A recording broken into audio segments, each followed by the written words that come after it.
So before we start applying the sort of more creative effects to really sort of fasten up the vocal as much as we can, we need to look at the sort of final stage of tuning the vocal almost, and it's just applying the sort of basic effects. So putting a low pass filter on, compressing the vocal just to even out the levels, but not really using the compressor as an effect, more just to level it out. A bit of basic EQ just to tune it correctly, and perhaps de-essing if it's needed. So we're just going to go through those and do a basic mix of the vocals. So first off, we've got our main vocal take now. Before I had the vocals on sort of different tracks, but now I've moved them all onto one track. So we've got the verse here, chorus, second verse, intro into the sort of breakdown, and then a repeat of the first verse and chorus again. And of course, we've got our doubled vocals, we've got our right and left channels, and some extra vocals, some harmonies that you haven't actually seen yet, which go over the chorus. And we're just going to give these a basic mix so they're really ready for sort of more creative processing later on.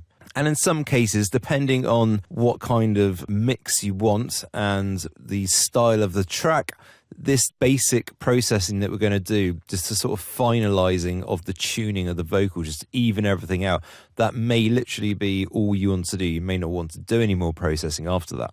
But of course, like I say, that really depends on the vocal itself, whether it needs extra processing or not. So the first thing I want to do is add a high pass filter, just to take out any rumble that may be in the track. I didn't notice any particularly, but I don't want to be compressing frequencies that aren't there. So the first thing that I want to apply to the vocal is just a low pass filter. So I'm going to put this on the actual vocal group rather than on the track itself, just in case I route other stuff through to it later. So I'm just going to use the Vengeance Filter XL. It has a really good and sharp 96 dB curve. So I'm just going to be wanting to filter out anything sort of below 50 hertz really. Just to stop any muddiness coming out. On every word you say, I wait. Now, as simple as that, just put the filter on. Now, the next thing I want to add is a compressor. So I'm just going to use a standard Cubase compressor, which is completely transparent. There's not really any warmth or anything like that you get from it. It's just a real standard, nice, transparent compressor. And all I want to do with this is even out the levels. I'm not looking to get any funky effects, make anything more punchy or anything like that. It's just literally to level out the volume. So I'm just going to expand my vocal track. And of course, you can see here, you've got all the peaks of the vocal quite varying in heights. So if I play that without the compressor, you mean to me one day. So obviously the attack of the day is quite a bit louder than any of the stuff here, like previous. You mean to me one day. So just using the compressor is just going to level that out. And what I want to do is just set the threshold of the compressor first. So I'm just going to find a low point in the vocal, and that is a pretty good spot right there, actually. So I'm just going to zoom into that. And then I'm just going to solo and loop. And what I want to do is actually have it set it so the compressor is just about compressing that small signal there. So I know that anything over it is definitely going to be compressed. So we're evening out everything.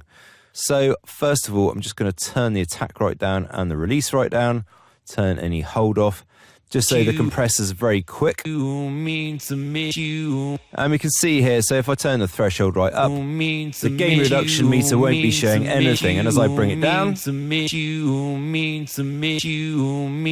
you can see there that as the playhead goes over those little peaks, you can see the gain reduction meter just start to kick in. Which means obviously the signal is being reduced when it goes over a certain threshold, and those peaks are just about going over the threshold. So if I lower the threshold anymore, so we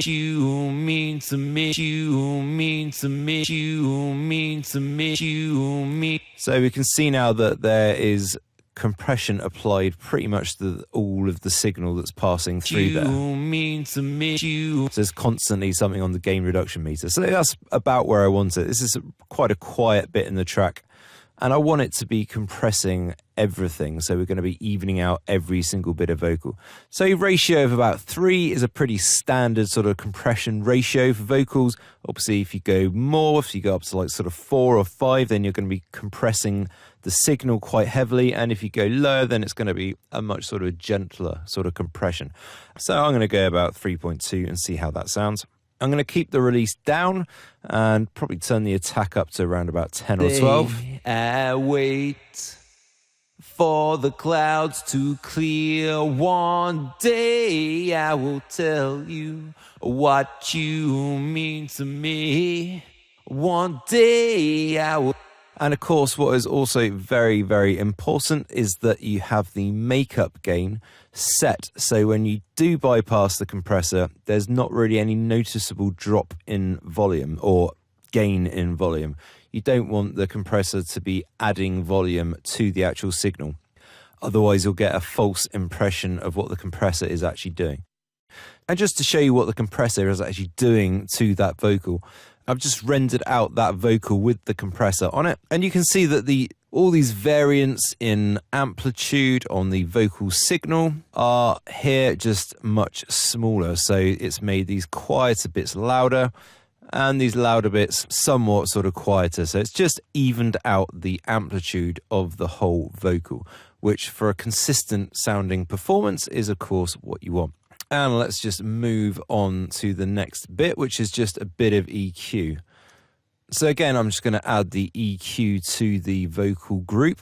And in this case, I'm just going to use FabFilter Pro Q, because it's a nice visual and quick EQ to use. And it's also got an analyzer as well. To clear one day, I will tell you what you mean to me. So for EQing, I really want a bit of the track where we've got quite a lot going on. So I'm going to play it from here, where we've got the chorus.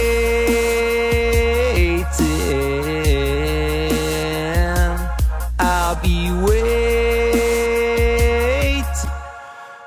So I'm going to use quite a common technique. So I'm just going to create a small bell EQ, and I'm just going to change the Q of that so it's quite a sort of sharp peak.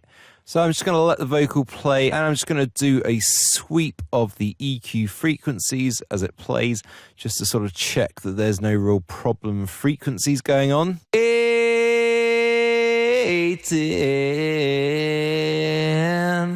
I'll be waiting for you. I'll be waiting. It's a little bit boxy there, but I don't really think the vocal sounds too boxy overall, so it's not really a big problem. Waiting for you.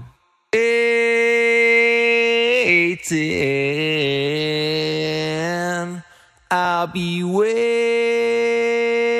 Okay, that's fine. There's not really any frequencies that stand out as bad on that vocal. Sometimes you'll have a vocal and you do a filter sweep and suddenly something will just really jump out and sound quite gnarly. So in those instances, you just want to find exactly where the peak of that frequency is and then just bring it back. And usually it's not by much more than sort of 3 dB that you actually need to dip a frequency, just to tone it down just a fraction. But in this case, I really just don't feel that there's the need to add EQ, and I'm not just going to add EQ just for the sake of it, which is also a good point. Just because you see someone EQing in a certain way, or you usually EQ a vocal in a certain way, doesn't necessarily mean that that same sort of pattern of EQ is going to work on a different vocal, or even the same vocalist in a different song. So you don't necessarily have to use EQ. It's just a good idea to check these things. If there are problems, you'll find them by doing filter sweeps, but it may not be necessary. So I was really checking for any problem frequencies then. At least that's what I was listening for particularly. Now, when I'm going to do the same thing, another filter sweep, but I'm going to be looking this time for frequencies that actually sound really nice that I may want to boost.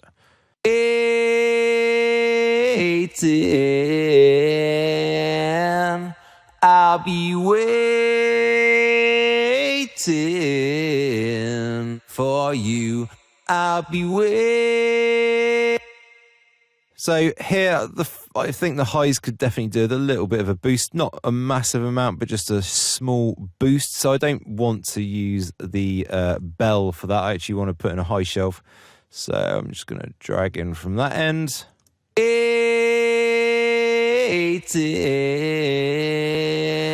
And of course, if you're starting to add EQ, you really need to be doing it with the rest of the track playing. There's only so much you can do from soloing it.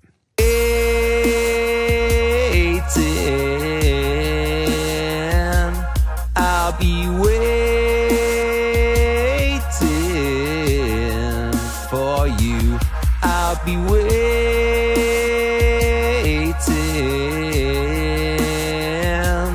I'll be waiting for you.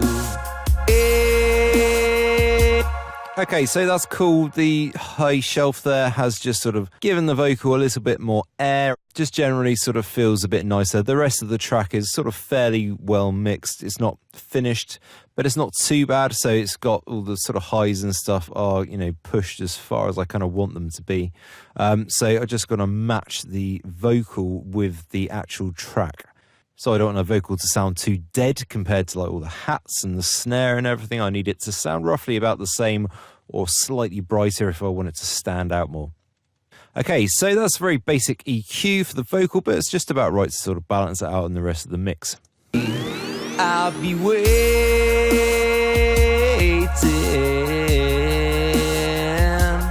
I'll be waiting. So the next thing that I want to show you is de-essing. And a de-esser is really like a single band compressor. So you'll find it in the dynamics section. I'm just going to use the Cubase de-esser. Usually when you're listening through to a track, you can hear straight away if the S's are really like overpronounced, or some mics particularly and some vocalists just don't kind of gel, and the S's in the vocal really get emphasized. Or perhaps they just got that kind of voice and, you know, whatever. So you sometimes need to add the de-essing. This vocal, I don't think actually needs it, but I'm obviously going to show you just for the sake of the tutorial to show you how it's done. Every word you say. So let's just jump into that bit there, and I'm going to loop that. Would you say, would you say, would you... And looking at this, what you can see is that the compressor is only going to compress the frequencies that pop up within this frequency band. So usually the S's of a vocal are quite high frequency. So it's just... Would you say, would you say... So you can hear there the S of that, of the say. Would you say, would you say... And what a de-esser will allow you to do is hit the diff button. So you only hear what is actually playing between the frequency band. So...